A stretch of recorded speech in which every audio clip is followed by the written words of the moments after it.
এই উৎসবরে বারিপদা নগর শহ শহ স্বয়ংসেবক যোগ দিয়েছেন। আজির যে পথ সঞ্চালন কার্যক্রম লা এই পথ সঞ্চালন কার্যক্রমে স্বয়ংসেবক মানে পূর্ণ গণবেশে ছৌ পড়িয়ার বাহারিকি সত্যসাई ছক এমকেসি তারপরে ট্রাফিক তারপরে এমপিসি জুনিयर কলেজ अंबिका मंदिर पुणी रक्सी सिनेमा हल देकी कचेरी देकी पुणी छौ पड़िया आसिक पहुँच 500 स्वयंसेवक आज कार्यक्रम में जोग देइछंती। आज कार्यक्रम ये हूँ राष्ट्रीय स्वयंसेवक संघर राष्ट्रीय विचार नहीं कि कार्यक्रम आज्ञा राष्ट्रीय विचार हूँ भारतर संस्कृति भारतर मूल्यबोध को लेकिन आमर राष्ट्रीय स्वयंसेवक कार्य करुच्ची। राष्ट्रीय स्वयंसेवक संघ 1925 मसीह ए भारतवर्ष को गौरवशाली एवं सर्वांगीन उन्नति हजार हजार जगह संघ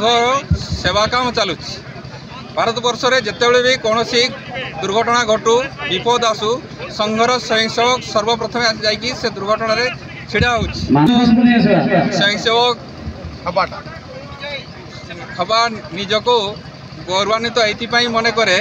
जे मु समाज राष्ट्र किसी योगदान दूसरी मोर समय व्यक्तिगत जीवन रू किसी समय काढ़ी समाज मोर योगदान रहा दरकार। यही प्रेरणा जो संघर मिलूँ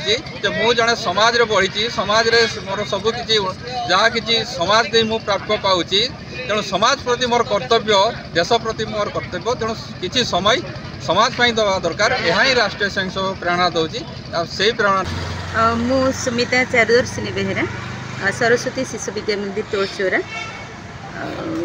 बर्तमान आम एठारे उपस्थित अच्छु राष्ट्रीय स्वयंसेवक संघर 100 वर्ष पूर्ति उपलक्षे जो संचलन चली स्वागत करने एवं अभिनंदन स्वागत करने आम एठारे उपस्थित अच्छु। आम सांगरे आनीचु शंख फूल अरुआ चाउल हुलहुली देवा भारतीय परंपरा अनुसार जमती स्वागत करमर जड़े आचार्य वरिष्ठ आचार्य सरस्वती शिशु विद्या मंदिर तुलसीचौरार से शिशु बाटिका श्रेणी रे तार मुख्य अच्छा नाम अपन्ना साहू बाँ पाखे अच्छा आम विद्या मंदिर विभाग दीप्तिमयी साहू पछरे अच्छा आमर संगीता दास। बहुत आनंद लगुला जहाँ आरएसएस कहले आम आमर धर्म आम परंपरा आम कल्चर को बजे रखुवा गोटे अनुष्ठान बा संगठन मु अवनीकांत पति मयूरभंज पूर्व जिलार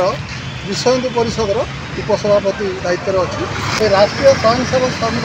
1925 मसीह जहाँ फर्म होता बर्तमान 100 वर्ष शताब्दी पूर्ति करुच्ची। अवसर में शताब्दी पूर्ति अवसर में 1925 मसीहा अक्टोबर मसरे जो राष्ट्रीय स्वयंसेवक संघ गठन होता राष्ट्र समर्पित भाव में गोटे संगठन तार शताब्दी पूर्ति उद्देश्य विभिन्न जगार विभिन्न सांस्कृतिक और सांगठनिक कार्यक्रम आज यह गोटे अंशविशेष। तेणु से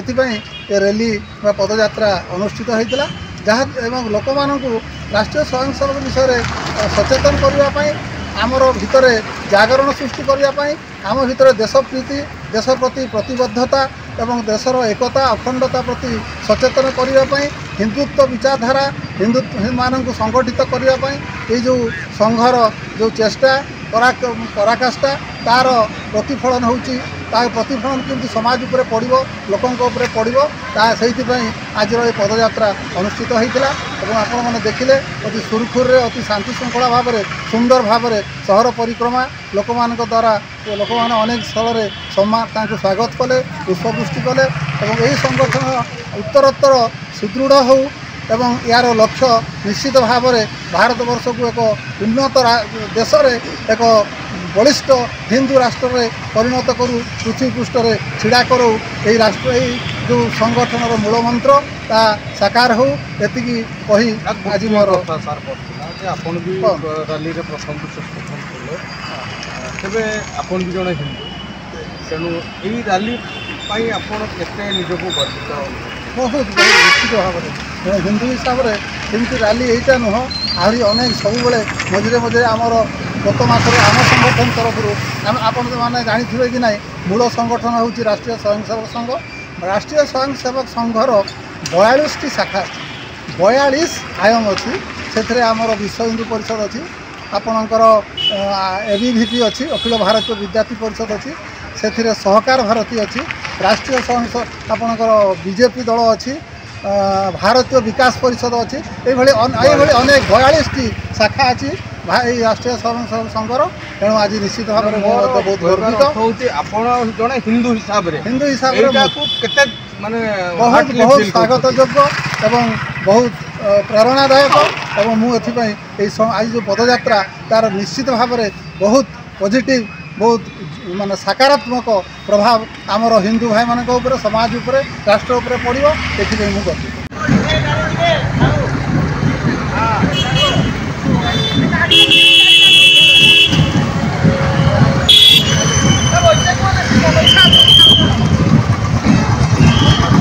भाई आज प्रोग्राम विषय किसी कहे आज आम शताब्दी उत्सव आज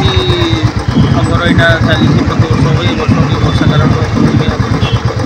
लेट्रे